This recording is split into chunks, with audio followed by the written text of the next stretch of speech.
चलिए आज कुछ पॉलिटिकल बातें करते हैं। पॉलिटिकल बातें इसलिए क्योंकि हमारे सदन में नारी वंदन अधिनियम पेश हुआ है।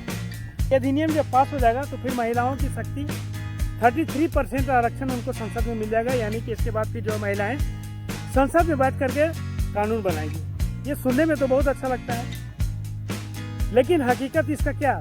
जिस प्रकार से हमारी सोच जा रही है कि महिलाएं सशक्त हो जाएंगी, महिलाएं सदन में 33% महिलाएं सदन में जाएंगी, संविधान निर्माण में अपनी उनकी सहभागिता होगी, सोचने में तो बहुत अच्छा लगता है, लेकिन क्या जब ये जमीन पे उतरेगी तो क्या इतना हसीन वो होगा या नहीं होगा?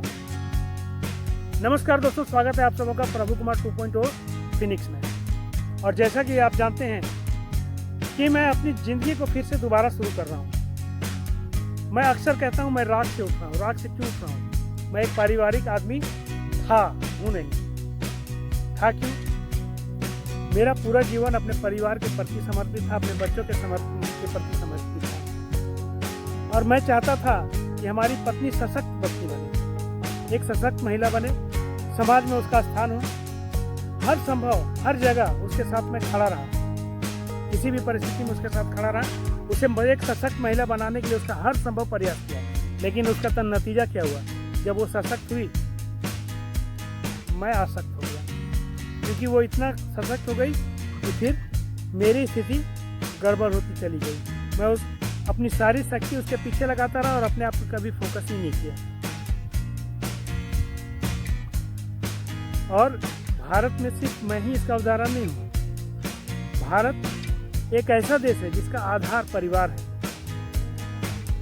आप कहीं भी देखिए तो भारत के लोगों का पहला आधार जो है परिवार के लिए वो जीता है, परिवार के लिए करता है, परिवार के लिए ही मरता है। लेकिन वही परिवार जब उस व्यक्ति को ठुकरा देगा तो उसके दिल पे क्या होगा, क्या बीतेगी उसके दिल पे? कल तक मैं परिवार के लिए जीता था, परिवार के लिए मरता था, आज परिवार की वजह से बेसहारा।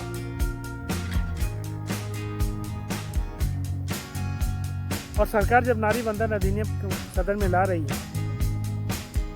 तो मैं इसका विरोध कर रहा हूँ। क्यों विरोध कर रहा हूँ? और मैं वैसे तो मैं सरकार का समर्थक हूँ, अभी जो तत्काल सरकार है इसका समर्थक हूँ, और विपक्ष में जो है उसका ज़्यादातर इशू पर मैं उसके विरोध में रहता हूँ। लेकिन इस मुद्दे पे मैं पूरी तरह से विपक्ष के साथ हूँ। मैं चाहता हूँ कि किसी प्रकार से भी विपक्ष इस अधिनियम को रोक ले,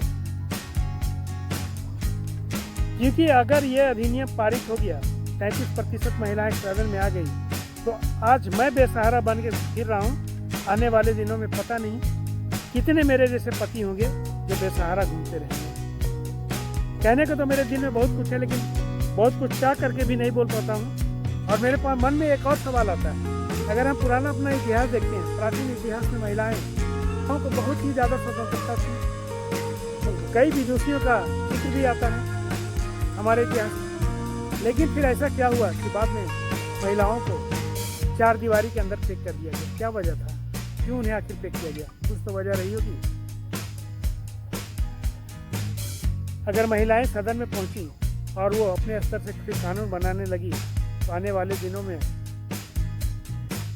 शोषण का एक नया दौर शुरू होगा। वो शोषण महिलाओं के द्वारा पुरुषों का होगा। अगर आप मेरा थोड़ा भी समर्थन करते हैं, आप चाहते हैं कि मैं किस स्थिति में हूँ उस स्थिति से बाहर निकल करके एक फिर से इस दुनिया में कदम रखूं और इस दुनिया में स्वतंत्र होकर के जीऊँ, बिना मानसिक तनाव के जीऊँ, तो प्लीज़ वीडियो को लाइक कीजिएगा, दोस्तों को शेयर कीजिएगा, चैनल को सब्सक्राइब कर लीजिएगा। फेसबुक पेज में देख रहे हैं तो पेज को फॉलो कर लीजिएगा। धन्यवाद। जय हिंद। वंदे मातरम।